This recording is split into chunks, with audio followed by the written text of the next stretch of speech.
ભરૂચ સ્થિત સેવા યજ્ઞ સમિતિએ રોડ અકસ્માતમાં પથારીવશ થયેલા તથા અનાથ હાલતમાં જીવતા બે લોકોને ફરીથી નવજીવન આપી તેમના જીવનમાં નવો પ્રકાશ પાથર્યો છે।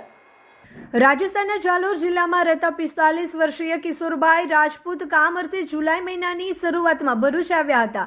ભરૂચ રેલવે સ્ટેશન પાસે અજાણી વ્યક્તિ સાથે અકસ્માત થતાં તેઓ ગંભીર રીતે ઘાયલ થયા હતા અને સિવિલ હોસ્પિટલમાં સારવાર અર્થે ખસેડવામાં આવ્યા હતા। આ દરમિયાન સેવા યજ્ઞ સમિતિના સ્વયંસેવકો નિયમિત મુલાકાતે જતા ત્યારે તેમને ટ્રોમા સેન્ટરમાં અનાથ અને અસહાય હાલતમાં જોયા પછી સ્વયંસેવકો હિમાંશુ પરેખના પ્રયત્નોથી હાડકાના નિષ્ણાત ડોક્ટર કૃણાલ ચાંપાનેરી દ્વારા કિશોરભાઈનું ઓપરેશન કરવામાં આવ્યું હતું। યોગ્ય સારવારથી તેઓ હાલ ચાલતા ફરતા થઈ ગયા છે। પોતાની માતા પાસે રાજસ્થાન પરત જઈને જીવન વ્યવહાર ગોઠવવાની તેમની મનસા પૂર્ણ થાય તે માટે સંસ્થાએ પરિવાર સાથે તેમનું મિલન કરાવ્યું છે। તો આ જ રીતે ભરૂચના દાંડિયા બજાર વિસ્તારમાં રહેતા 55 વર્ષીય દિનેશભાઈ રાણા લાંબા સમયથી રેલવે સ્ટેશન પર અનાથ હાલતમાં હતા।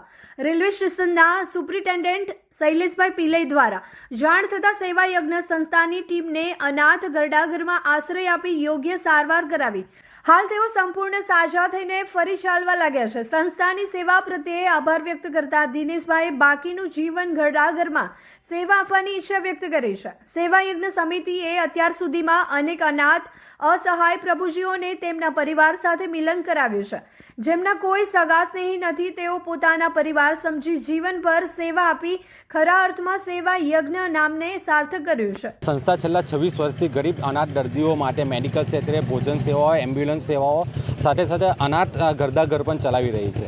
તમે જોઈ શકો છો કે અહીંયા હાલમાં અનાથ ઘરમાં 200થી પણ વધારે અનાથ પ્રભુજીઓ છે, જેમાં 100 જેટલા તો પથારી વસ છે અને એ જે અમને રોડ પરથી રેલવે એક્સિડન્ટ સિવિલમાંથી આ તો સેવાભાવી લોકો અહીંયા મૂકી જતા હોય છે અને સંસ્થાના સ્વયંસેવકો જ એમને દવાઓ આપી એને હોસ્પિટલ લઈ જવા, એમને સ્પંજ કરાવવા, નવડાવવા ધોરણની કાળજી લેતા હોય છે અને સાથે સાથે સિવિલમાં પણ જે એડમિટ દર્દીઓ છે ને તેમની પાસે પણ જઈ અને એમની કાળજી લેતા હોય છે। એટલે ગત જુલાઈ મહિનામાં સિવિલના ટ્રોમા સેન્ટરમાં જ્યારે અમે વિઝિટ માટે ગયા તો ત્યારે એક માણસ દર્દી એડમિટ હતો કે જે એકદમ કહે ને કે પથારીવશ એક્સિડન્ટ થવાને કારણે પગ તૂટી ગયો એટલે પથારીવશ થઈ ગયો હતો, કશું સમજી શકે એવો નહીં હતો। તો સંસ્થાએ એની સાથે રહી એનું પૂછ્યું તો એનું નામ હતું કિશોરભાઈ રાજપૂત, જે રાજસ્થાનના જાલોરના રહેવાસી હતા અને કામ અર્થે અહીંયા આવ્યા હતા અને જેવા ભરૂચ ઉતરીને ત્યાં રેલવે સ્ટેશન પર કોઈ એક્સિડન્ટ કરીને જતા રહેવાથી એ આવી રીતના સિવિલ હોસ્પિટલમાં એને એડમિટ થવું પડ્યું હતું।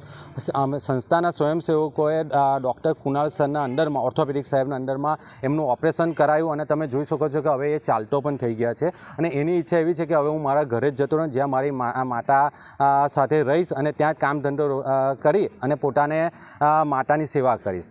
એ રીતે તમે જોશો કે એક રેલવે સ્ટેશન પરથી શૈલેષભાઈ પિલ્લાઈ કરીને એક સાહેબ છે જેમનો કોલ આવ્યો હતો કે એક ભાઈ અહીંયા ઘણા ટાઈમથી લાવારીસની જેમ પડેલા છે અને ખાઈ પણ નથી શકતા।